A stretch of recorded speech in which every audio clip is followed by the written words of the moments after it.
नमस्कार, आप देख रहे हैं स्वर्णिम मध्य प्रदेश छत्तीसगढ़ और मैं हूं आपके साथ प्रियंका तिवारी। शुरुआत करेंगे इस खास बुलेटिन की। छत्तीसगढ़ के सीएम भूपेश बघेल ने कोरोना के बढ़ते मामलों पर कहा कि कोरोना लगातार बढ़ रहा, ओमिक्रॉन के भी मामले अब सामने आने लगे, लेकिन कोरोना और ओमिक्रॉन से निपटने के लिए सारी व्यवस्थाएं राज्य सरकारों की तरफ से की जा रही है। सुनिए।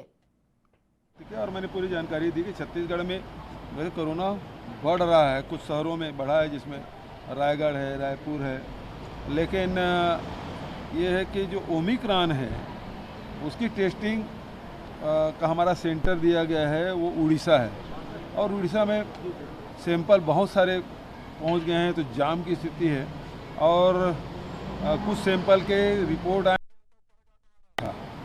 लेकिन ओमिक्रॉन होगा फिर उसके हिसाब से भी ट्रीटमेंट होगी, लेकिन ऐसे कोई घबराए और सारी व्यवस्था राज्य। छत्तीसगढ़ में कोरोना संक्रमण 2 गुना तेजी से बढ़ रहा। यहां एक ही दिन में कोरोना के 698 नए मामले सामने आए। इसमें अकेले रायपुर के ही 222 केस शामिल हैं। बता दें, स्वास्थ्य मंत्री टीएस सिंहदेव भी दो दिन पहले जनवरी को कोरोना पॉजिटिव पाए गए थे। उनका इलाज होम आइसोलेशन में चल रहा है। विभागीय सूत्रों ने बताया कि ओमिक्रॉन संक्रमण की आशंका को देखते हुए उनसे लिए गए स्वैब सैंपल को भुवनेश्वर लैब भेजा गया। वहां जीनोम सीक्वेंसिंग के जरिए कोरोना के वेरिएंट का पता लगाया जाएगा। राज्य में नाइट कर्फ्यू जल्द लगाया जाएगा। कहा जा रहा है कि बहुत जल्द इसका ऐलान होगा। छत्तीसगढ़ सरकार अलर्ट मोड पर है। कोरोना के बढ़ते केस ने शासन की चिंता बढ़ा दी है। सीएम भूपेश बघेल ने सभी जिलों में स्वास्थ्य विभाग को अलर्ट रहने को कहा। अधिकारियों को कोरोना की जांच में तेजी लाने और बचाव की गाइडलाइन का कड़ाई से पालन कराने के निर्देश दिए हैं। सीएम ने कहा कि प्रदेश तीसरी लहर की ओर बढ़ रहा है, जिसको लेकर सबसे अंतिम विकल्प लॉकडाउन है। बढ़ते संक्रमण ने स्कूली बच्चों के पालकों की चिंता बढ़ा दी है। इस पर सीएम ने कहा कि शिक्षा विभाग को निर्देशित किया गया है कि स्थिति की समीक्षा करें। वहीं सीएम ने बड़े आयोजनों और सभाओं पर रोक लगाने और पाबंदियां बढ़ाने की बात कही है।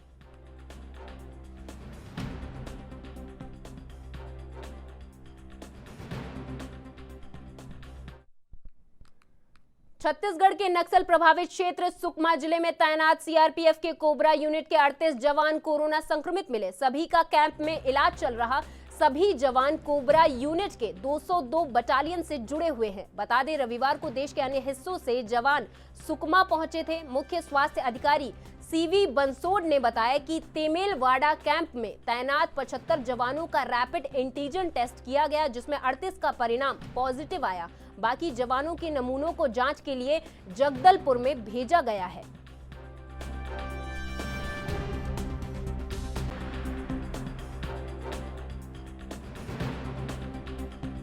व्यक्त किया और मैंने पूरी जानकारी दी कि छत्तीसगढ़ में वैसे कोरोना बढ़ रहा है, कुछ शहरों में बढ़ा है, जिसमें रायगढ़ है, रायपुर है, लेकिन ये है कि जो ओमिक्रॉन है उसकी टेस्टिंग का हमारा सेंटर दिया गया है वो उड़ीसा है, और उड़ीसा में सैंपल बहुत सारे पहुंच गए हैं, तो जाम की स्थिति है और कुछ सैंपल के रिपोर्ट आए।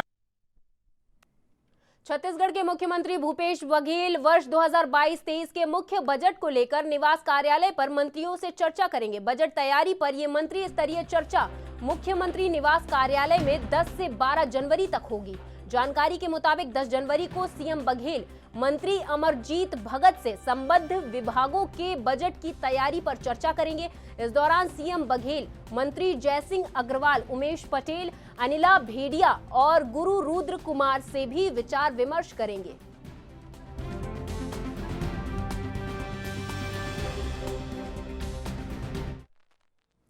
मुख्यमंत्री भूपेश बघेल ने अपने निवास कार्यालय परिसर से सभी सुविधाओं और उपकरणों से सुसज्जित 2 एम्बुलेंस को हरी झंडी दिखाकर रवाना किया। गोयल ग्रुप ऑफ इंडस्ट्रीज द्वारा दोनों एम्बुलेंस में से एक एम्बुलेंस उपाध्याय हॉस्पिटल रायपुर और एक एम्बुलेंस उत्तर बस्तर कांकेर जिले के अंतर्गत सामुदायिक स्वास्थ्य केंद्र भानुप्रतापपुर को प्रदान किए गए।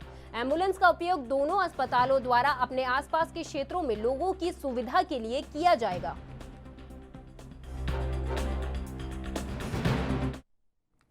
मुख्यमंत्री भूपेश बघेल बेमेतरा जिले के बेरला विकासखंड के गांव सिलघट में गायत्री परिवार की तरफ से आयोजित जिला स्तरीय गर्भ संस्कार महोत्सव के कार्यक्रम में शामिल हुए। अखिल विश्व गायत्री परिवार शांति कुंज हरिद्वार के तत्वाधान में आयोजित कार्यक्रम में लगभग 525 गर्भवती महिलाओं का संस्कार किया गया। समारोह में मुख्यमंत्री बघेल ने गायत्री परिवार की ओर से नए संस्कारवान पीढ़ी को गढ़ने के उद्देश्य से आयोजित इस अच्छे काम के लिए डॉक्टर चिन्मय पंड्या और गायत्री परिवार को धन्यवाद किया।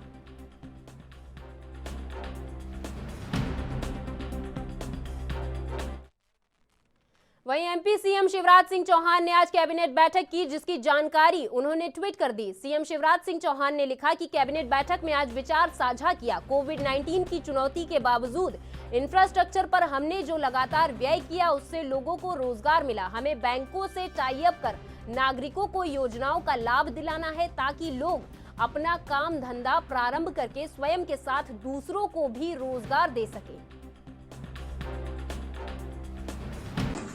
बेरोजगारी मध्य प्रदेश में, और उसके बड़े कारणों में एक कारण यह है कि हम जो अधोसंरचना पर व्यय कर रहे हैं वो पिछले 2019 से भी, और पिछले साल से तो खैर है ही, लगभग 40% के आसपास ज्यादा है। संकट के इस समय में भी हमने अधोसंरचना के विकास में कमी नहीं आनी थी, उससे अर्थव्यवस्था गतिमान हुई, लोगों को काम धाम मिला। दूसरे विपरीत परिस्थितियों में भी मध्य प्रदेश में निवेश आ रहा है।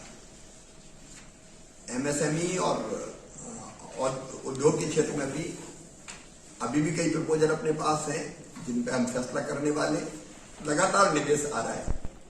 तीसरे, इस बार एसएलबीसी वगैरह की बैठकें करके और बैंकों के साथ बेहतर टाई अप करके बैंकों से भी कैसे जाती, क्योंकि हितग्राही मूलक योजनाएं पीएम स्वनिधि जैसी अगर आप देखें तो हम देश में नंबर 1 है।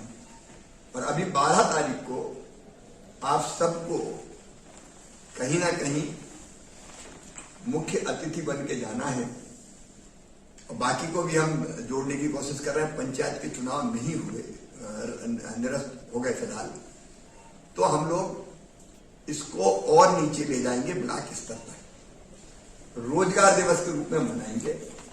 और मुझे लगता है लगभग 3 लाख लोगों को एक दिन में एक साथ हम जो योजनाओं के माध्यम से ऋण वितरित करना है उसकी स्वीकृति पत्र देंगे। अभी क्या पता ही नहीं चलता, फुटकर होता रहता है, बैंकों में लोग घूमते रहते हैं, लेकिन बैंकों से टाई अप करके और उसको हर महीना जारी रखेंगे।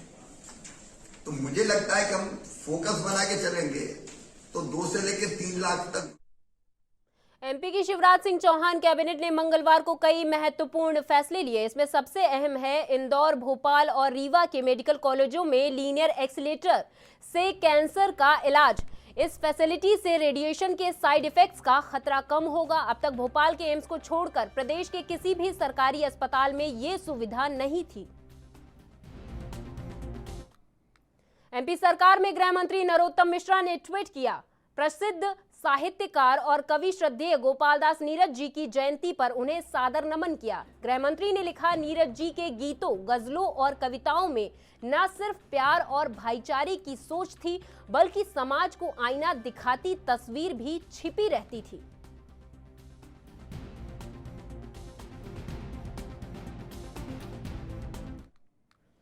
मध्य प्रदेश कैबिनेट के फैसलों की जानकारी देते हुए प्रदेश के गृह मंत्री डॉक्टर नरोत्तम मिश्रा ने बताया कि स्वामी विवेकानंद जयंती पर 12 जनवरी को सभी मंत्रियों को स्वयं या प्रभार वाले जिलों में रोजगार मेले लगाने के निर्देश दिए। इसमें हम लोन स्वीकृति पत्र, रोजगार के प्रमाण पत्र 3 लाख लोगों को बांटेंगे। ये अपने आप में ये रिकॉर्ड होगा। उन्होंने कहा कि हम इसकी शुरुआत करने जा रहे हैं।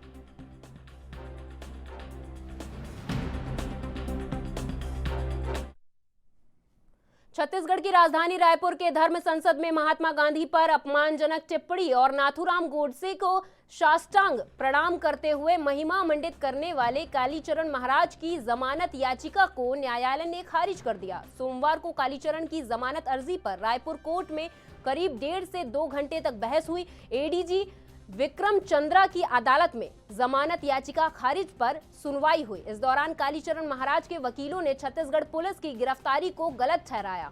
वकीलों ने हाई कोर्ट और सुप्रीम कोर्ट के कुछ केसों को बतौर नजीर जमानत के लिए पेश किया। वकीलों की दलीलें सुनने के बाद जज ने जमानत याचिका खारिज कर दी। अब हाई कोर्ट में वकील जमानत याचिका लगा सकते हैं। फिलहाल कालीचरण 14 दिनों की न्यायिक हिरासत में जेल में बंद है।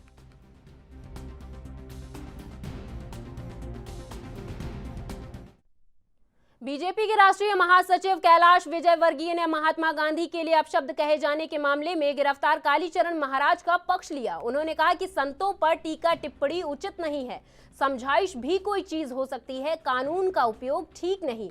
उन्होंने आगे कहा कि संतों के मामलों में थोड़ा लिबरल होना चाहिए। बीजेपी के राष्ट्रीय महासचिव कैलाश विजयवर्गीय ने कहा कि जब देश में नारे लगते हैं कि भारत तेरे टुकड़े होंगे, इंशाअल्लाह इंशाअल्लाह, तो वहां खुद राहुल गांधी जाते हैं उनकी पीठ थपथपाने। विपक्ष के नेता भी वहां जाते हैं, भारत के खिलाफ टिप्पणी हो तो पीठ थपथपाते हैं। कालीचरण जी की जमानत याचिका खारिज हो गई और महाराष्ट्र में कहा जा रहा है कि उनका मेहमान नवाजी हमें भी मौका दिया जाए। देखिए, मैं संतों के ऊपर कोई कमेंट्स नहीं करता हूं, पर सरकार को चाहिए कि जब ऐसे लोग जो भारत विरोधी नारे लगाएं, जो कहें कि भारत तेरे टुकड़े होंगे, इंशाअल्लाह इंशाअल्लाह, उनके साथ खड़े होकर उनके नेता पीठ थपथपाएं। और अब साधु संत यदि कुछ बोल दें तो उनको बोलने नहीं दिया जाए। अगर भारत विरोधी नारे लगे तो बोलने की स्वतंत्रता का अधिकार है। तो ये दोहरा चरित्र है कांग्रेस। बीजेपी के राष्ट्रीय महासचिव कैलाश विजयवर्गीय ने सपा अध्यक्ष अखिलेश यादव के सपने वाले बयान पर तंज कसते हुए कहा कि पता नहीं उनके सपने में कौन आ रहा होगा। उन्होंने अखिलेश यादव को विक्षिप्त भी कहा, सुनिए। सर, अखिलेश कह रहे हैं कि उनके सपनों में कृष्ण भगवान आ रहे हैं और कह रहे हैं कि चुनाव बाद सरकार उन्हीं की बनेगी और राम राज्य स्थापित होगा।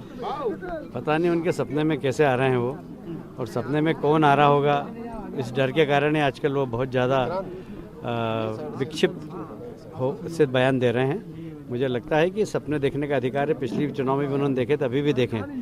तो जनता उनको समझ चुकी है, पहचान चुकी है, किस प्रकार उन्होंने राम भक्तों के ऊपर गोलियां चलाई थी, किस प्रकार राम मंदिर का विरोध किया था। इसलिए जनता उनके साथ बिल्कुल भी नहीं है। मध्य प्रदेश में इंदौर के एमटीएच अस्पताल में ऑक्सीजन प्लांट का बीजेपी के राष्ट्रीय महासचिव कैलाश विजयवर्गीय ने लोकार्पण किया। इस दौरान कैलाश विजयवर्गीय ने लोगों को संबोधित किया, साथ ही लोगों से अपील करते हुए कहा कि मास्क और सोशल डिस्टेंसिंग का ख्याल रखें।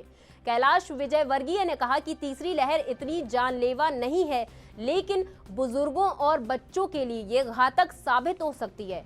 इस दौरान सांसद शंकर लालवानी और विधायक आकाश विजयवर्गीय समेत कई नेता मौजूद रहे।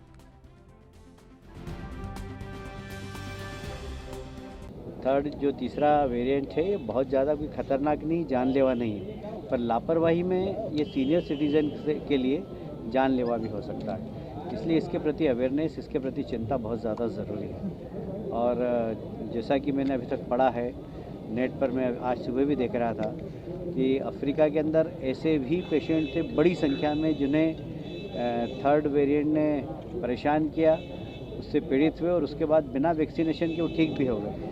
तो उसका उन्होंने जो हेडलाइन दी आज इंटरनेट पे कि नेचर ही वैक्सीनेशन है, मतलब प्रकृति के वैक्सीनेशन से वो लोग ठीक हो गए, क्योंकि वहाँ पर वैक्सीनेशन पहुँचा ही नहीं अनेक स्थानों पर। तो ये वेरिएंट इतना खतरनाक नहीं है, पर फिर भी कमज़ोर लोगों को, बच्चों के लिए और सीनियर सिटीजन्स के लिए ये नुकसानदायक हो सकता है। तो हम यदि घर परिवार में रहते तो हमारे घर में बच्चे भी हैं, सीनियर सिटीजन्स भी हैं, हमें तो हो सकता है एक बार हम उसको झेल लें, बाकी ये लोग नहीं झेल पाएंगे। इसलिए बहुत ज़रूरी है कि कोरोना के जो मापदंड है उसका सब लोग पालन करें। और आगे क्या करना चाहिए। कल हम बैठे थे, कल जो सभी हॉस्पिटल के प्रमुख थे वो, आईएम के अधिकारी, हमारे शासकीय हॉस्पिटल के सभी डॉक्टरों, नर्सिंग होम के, हमने कल विचार किया और खास करके लैब के, क्योंकि इसमें लेबोरेटरी का भी। एमपी के बालाघाट में कोरोना की संभावित तीसरी लहर से बचाव के लिए 3 जनवरी 2022 से 15 से 18 वर्ष के छात्र छात्राओं का टीकाकरण शुरू किया गया। 3 जनवरी 2022 को स्वास्थ्य विभाग की टीकाकरण टीम द्वारा जिले के सभी हाई स्कूल और हायर सेकेंडरी स्कूलों में जाकर 15 से 18 साल के छात्र छात्राओं को कोविड वैक्सीन का टीका लगाया गया। जिला आपदा प्रबंधन समूह के सदस्य जिला पंचायत प्रधान रेखा बिसेन, रमेश रंगलानी द्वारा स्कूलों का भ्रमण कर टीका लगवाने वाले बच्चों का उत्साहवर्धन भी किया गया।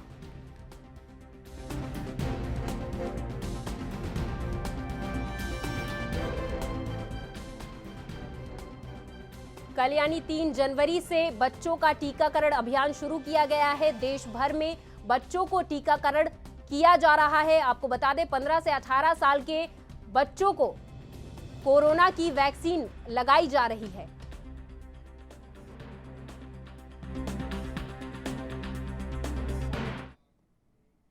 एमपी के उज्जैन में चाइनीज माल पूरी तरह से प्रतिबंधित है। इसके लिए उज्जैन पुलिस पूरी तरह से अलर्ट नजर आ रही। बता दें मकर संक्रांति पर्व आने वाला है। इसको देखते हुए उज्जैन पुलिस ने सख्त निर्देश दिए हैं कि अगर कोई भी दुकानदार चाइनीज पतंग की डोर बेचता है तो उस पर खिलाफ मानव जीवन के प्रति लापरवाही की कार्रवाई की जाएगी और उससे बड़ी भी कार्रवाई हो सकती है। और इसी के तहत उज्जैन पुलिस अधीक्षक सतेंद्र कुमार शुक्ला के निर्देश अनुसार उज्जैन महाकाल थाना पुलिस ने कार्रवाई करते हुए उपकेश्वर चौराहे पर चुलबुल पतंग सेंटर से 25 चरखी चाइना मांझा डोर पकड़ी, जिसकी कीमत 15,000 रुपए के लगभग है। पुलिस अधीक्षक सतेंद्र कुमार शुक्ला ने पहले ही निर्देश दे रखे हैं कि अगर कोई भी चाइनीज डोर बेचता है तो उस पर कार्रवाई की जाएगी।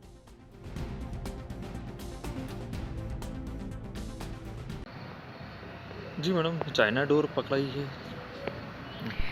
थाना महाकाल क्षेत्र के अंतर्गत उपकेश्वर चौराहे पर चुलबुल पतंग सेंटर से थाना प्रभारी व उनकी टीम ने चाइना डोर पकड़ी है। यह 25 चक्के है टोटल, जिसकी कीमत लगभग 15,000 रुपये है। आरोपी को भी गिरफ्तार किया गया और आगे कार्रवाई की जा रही है। एमपी के उज्जैन में चाइनीज मांझा पर प्रतिबंध लगाया जा चुका है और ये आदेश जारी किए गए हैं कि अगर कोई भी दुकानदार चाइनीज मांझा बेचता हुआ पकड़ा गया तो उस पर सख्त कार्रवाई की जाएगी। इसी को लेकर चुलबुल पतंग स्टोर से चाइनीज मांझा पकड़ा गया, जिसकी कीमत 15,000 रुपए बताई जा रही है। हालांकि एमपी उज्जैन की पुलिस ने पहले ही ये सख्त निर्देश जारी कर दिए हैं कि चाइनीज मांझा पर प्रतिबंध है और इसको बेचने वाले पर कार्रवाई की जाएगी।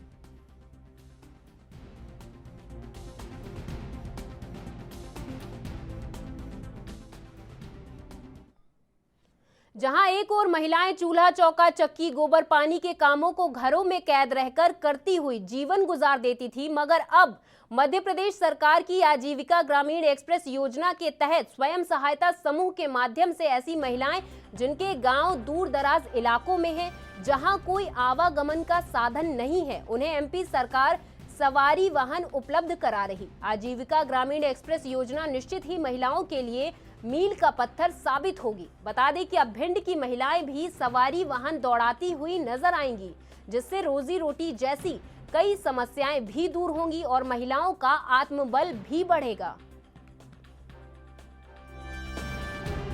एक्सप्रेस योजना मध्य प्रदेश राज्य ग्रामीण आजीविका मिशन पंचायत ग्रामीण विभाग के माध्यम से इसको संचालित किया जा रहा है। इस योजना में जो उन गांवों से इस गाड़ी को चलाया जाएगा जिन गांवों से जो आने जाने की ये सुविधाएं नहीं है, उन गांवों से लोगों को आने जाने में परेशानी होती है। इसके लिए इस योजना को शुरू किया गया है, जिससे गांव के लोग सुगमता से शहर की ओर या कहीं आना जाना उनका हो सके।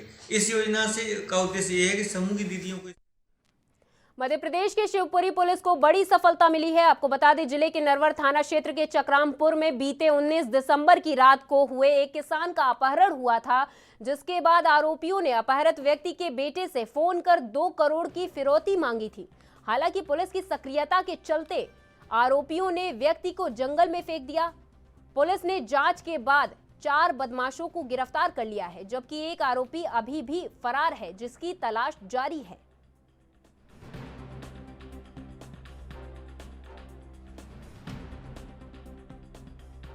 टीम लगातार लगाई गई थी इस मामले को, जो एडिशनल एसपी साहब प्रवीण बोरिया, एसडीओपी जीडी शर्मा और टीआई मनीष शर्मा की नेतृत्व में काम कर रही थी।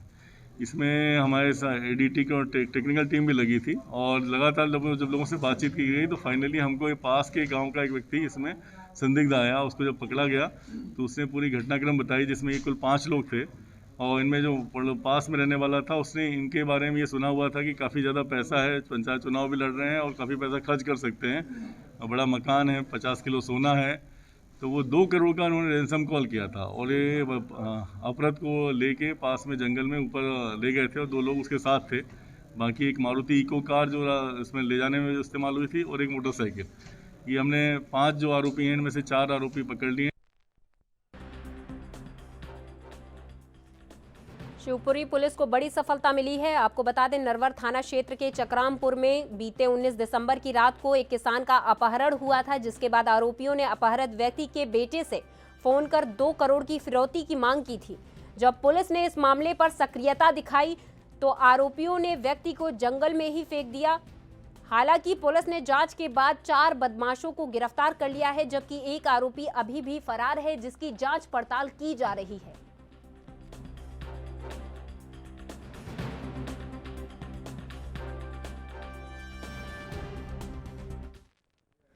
मध्य प्रदेश के इंदौर न्यायालय ने गुजरात के नामचीन 67 वर्षीय ज्वेलर्स की जमानत याचिका हर कर दी है। साथ ही कोर्ट ने आरोपी के नकली दांतों की 32 को भी जब्त करने का निर्देश दिए। आपको बता दें, 67 वर्षीय आरोपी पति पर उसकी पत्नी ने शारीरिक शोषण करने का आरोप लगाते हुए रिपोर्ट दर्ज कराई थी, जिसकी आरोपी सजा काट रहा है। आरोपी ने अग्रिम जमानत के लिए आवेदन दिया था, जिसे न्यायालय ने खारिज कर दिया है।